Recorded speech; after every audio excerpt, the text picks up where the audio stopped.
What's up, cool people? I'm Matt Conroy, and welcome back to our Bible study. I am in Exodus 14 this time.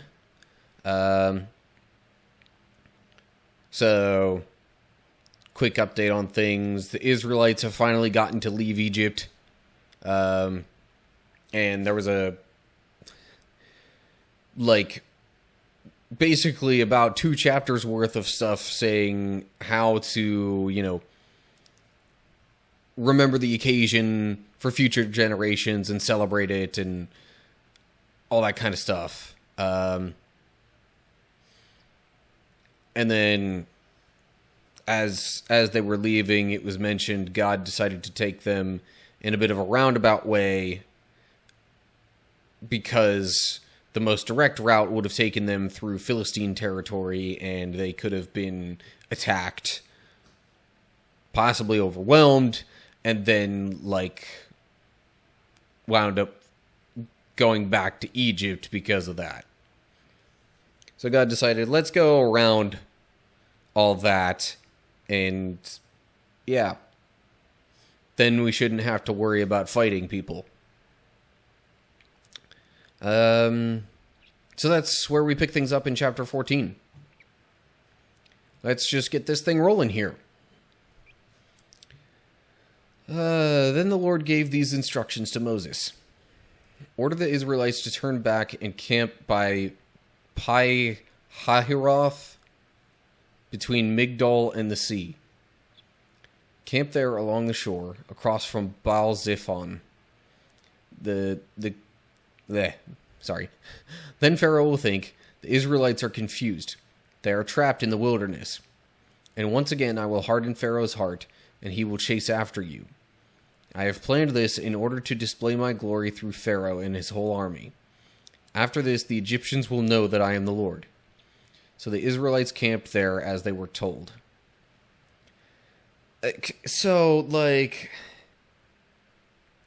I'm not questioning God here, but was not his power already displayed enough with the plagues and such?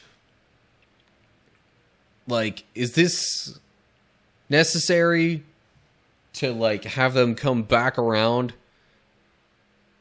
and kind of spark Pharaoh's interest in possibly trying to bring them back? I don't know. Let's read the footnote here.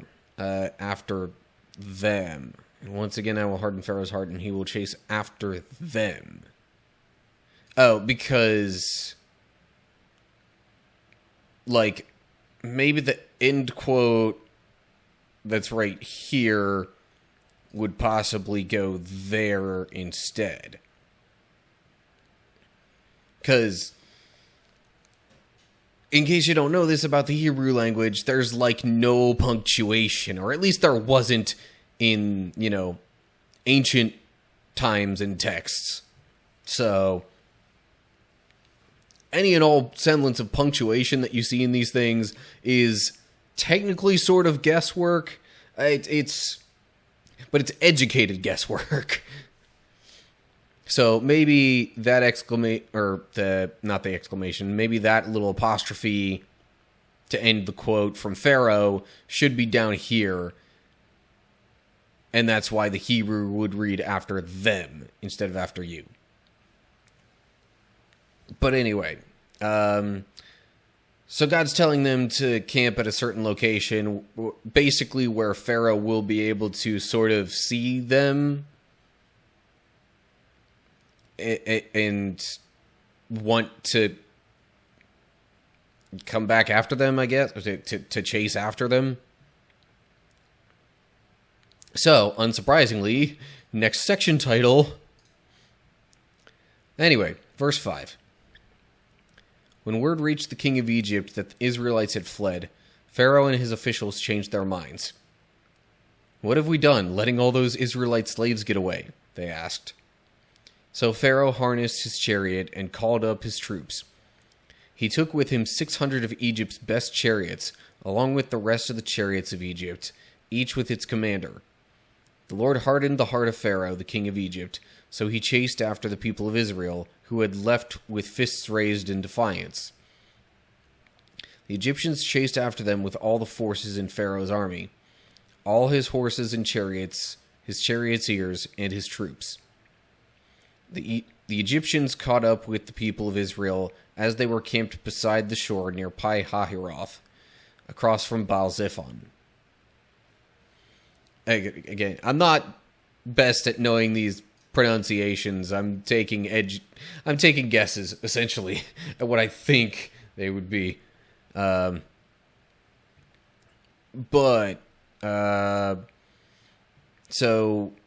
Pharaoh basically changes his mind, as he did multiple times throughout, the series of plagues and such, where it seemed like he was going to let the people go,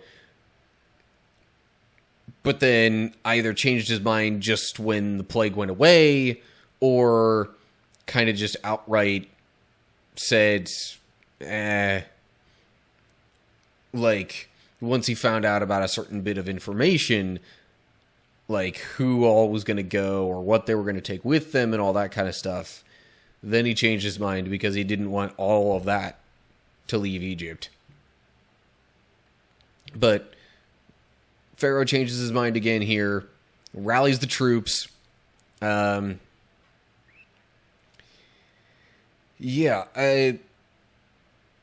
I mean, according to verse 9, it says he took with him all the forces in his army, which, would potentially seem a bit excessive were it not for the fact that, a chapter or two earlier, we found out the number of people, the number of the Israelites leaving Egypt was probably somewhere in the realm of like 1.5 million. I think I estimated 1.8 million because it said like 600,000 men. So I kind of figured, well, just double that for the women and then add an extra multiple of that for the children, just to kind of have a rough estimation. So, 600 of the best chariots and others, along with, like, for 1.8 million people, that doesn't seem excessive. So anyway, yeah. Let's see what happens as the army catches up. Verse 10. As Pharaoh approached, the people of Israel looked up and panicked when they saw the Egyptians overtaking them. They cried out to the Lord, and they said to Moses, "Why did you bring us out here to die in the wilderness? Weren't there enough graves for us in Egypt?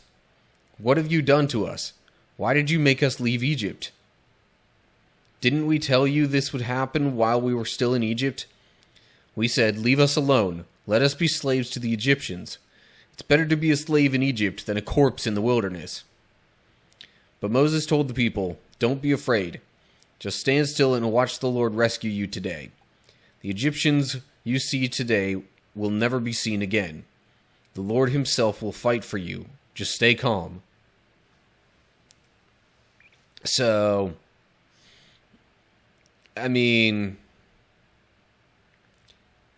yeah, we already knew that some of them were questioning the whole leaving Egypt idea. Some of the Israelites were questioning the whole leaving Egypt idea. But the detail of their reasons for questioning it weren't really laid out all that well before. But basically, Pharaoh and his army catch up with them, and they're skeptical and questioning, as if they hadn't remembered all the things that God had just done for them, or like they assumed that God wasn't going to intervene in this case either. But Moses is just like, okay, Chill out. God's got this. God's the one who even brought Pharaoh's army here in the first place. He's going to do something. You'll be fine. Just chill. No footnotes in there. Okay. So, verse 15. Then the Lord said to Moses, "Why are you crying out to me? Tell the people to get moving. Pick up your staff and raise your hand over the sea. Divide the water so the Israelites can walk through the middle of the sea on dry ground. And I will harden the hearts of the Egyptians, and they will charge in after the Israelites. My great glory will be displayed through Pharaoh and his troops, his chariots, and his charioteers. When my glory is displayed through them, all Egypt will see my glory and know that I am the Lord." So, this was God's plan all along with the whole have Pharaoh see you and chase you with his army thing. God wanted, at the very least, for them to see that, God would part the waters so that the Israelites could go through the Red Sea on dry ground. We'll find out a little later that there's a bit more to that too. But, verse 19. Then the angel of God, who had been leading the people of Israel, moved to the rear of the camp. The pillar of cloud also moved from the front and stood behind them. The cloud settled between the Egyptian and Israelite camps. As darkness fell, the cloud turned to fire, lighting up the night. But the Egyptians and Israelites did not approach each other all night. Okay, again, the exact timing of this isn't really known, so I guess it just happened that Pharaoh's army had camped out close by where they knew the Israelites were.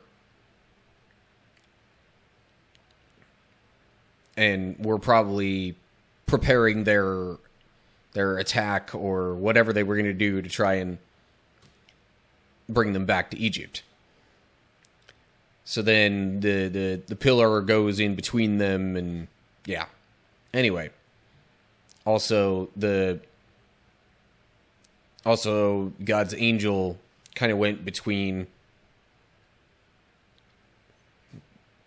and I guess the assumption there is that if and when Pharaoh's army goes to, charge the Israelites, so to speak, that the pillar and the angel will be in between them, defending, interceding, whatever you want to call it. Anyway, verse 21. Then Moses raised his hand over the sea, and the Lord opened up a path through the water with a strong east wind. The wind blew all that night, turning the seabed into dry land. So the people of Israel walked through the middle of the sea on dry ground, with walls of water on each side. So,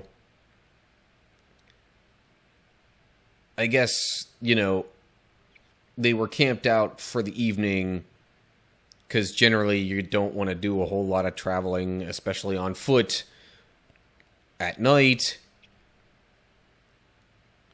So, this isn't really maybe quite the sudden, Prince of Egypt style, stick the staff in the water and just sudden rush of, the water splitting and having, the walls of water on each side, sure, but it wasn't quite the, near instantaneous thing that most of the movies and artistic depictions would have you think.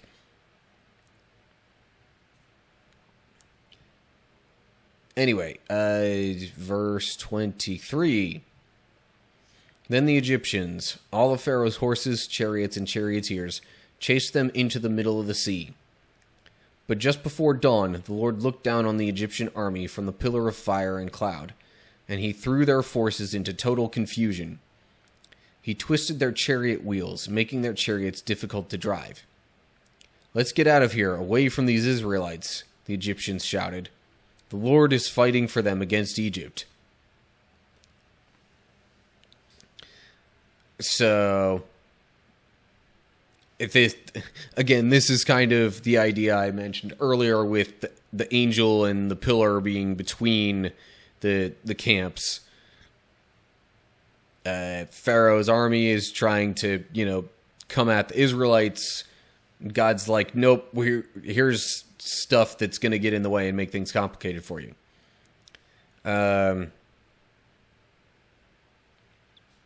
So the Hebrew reads, he removed their chariot wheels. But most of the actual early manuscripts that the translations we get come from would possibly read more like he twisted their chariot wheels. Either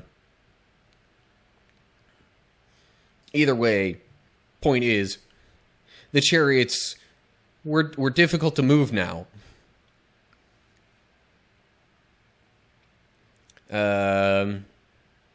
So then, verse 26.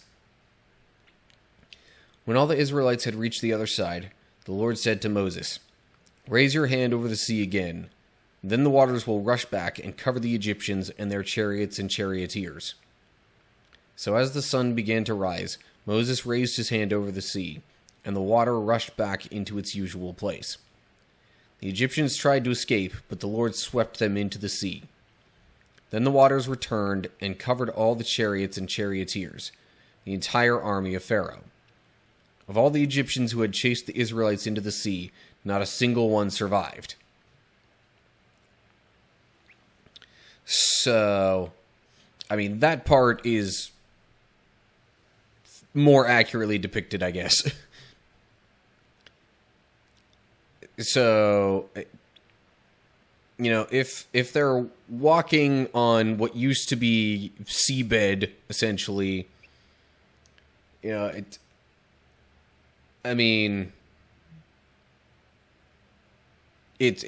possible that the chariots could have gotten stuck on various, rocks or other bumps or different things like that. But anyway, point is, after all the Israelites passed through the Red Sea, God tells Moses to raise his hand, and then the water came back down and swept away all the Egyptians there. And it says not a single one survived. So perhaps also an inaccuracy in the Prince of Egypt is the part where, Pharaoh gets splashed back up on the opposite shore and is still living. But I can see, the whole... I can see, why they might have done that for dramatic effect. But might not be accurate. Anyway, verse 29, about to wrap this up here. But the people of Israel had walked through the middle of the sea on dry ground, as the water stood up like a wall on both sides. That is how the Lord rescued Israel from the hand of the Egyptians that day. And the Israelites saw the bodies of the Egyptians washed up on the seashore. And the people of Israel saw the mighty power that the Lord had unleashed against the Egyptians. They were filled with awe before him. They put their faith in the Lord and in his servant Moses. As if they didn't already have... it was pretty clear earlier in the chapter that they maybe didn't have faith in God and or Moses to, save them from Pharaoh's army. So at the very least, this means that, they now trusted God and Moses a bit more. Because, the thing that they thought wouldn't happen, happened.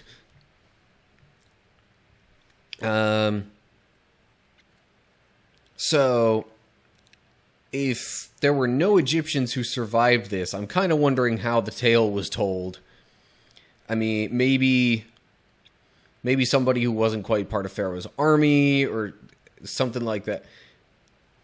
I don't know. Maybe they were hanging back and wound up telling the story to the Egyptians, or, this is just the story as it was told throughout the generations of the Israelites, and that just got passed down, and maybe eventually through, word of mouth going from the Israelites back down to Egypt, then they kind of figured out what happened. I don't know, but, the whole point of this was for the Egyptians to know that, God is Lord. So, if none of them who were there survived, somehow word of this had to get back to Egypt for those who were not part of the army to know that, this stuff happened. The God of the Israelites is mighty and powerful and swept away this army that otherwise might have, otherwise the Egyptians might have thought just sort of disappeared. Okay, so that does it for Exodus 14. So now I think it's officially 100% safe to say the Israelites have left Egypt fully, completely, and safely. Was a little debatable there for a moment, but anyway, just one last moment of God displaying his power to, and perhaps taking his wrath out upon the Egyptians. Anyway, so that's going to do it for now. As always, like and share if you enjoyed the video, subscribe and click the bell to get updates when I post new ones. Look down in the description for info on social media pages and how to find and follow. And leave comments down below all that with any thoughts you have. So yeah, that's going to do it. Hope you're all doing well. Hopefully I'll see you for the next one. But until then, stay cool, people.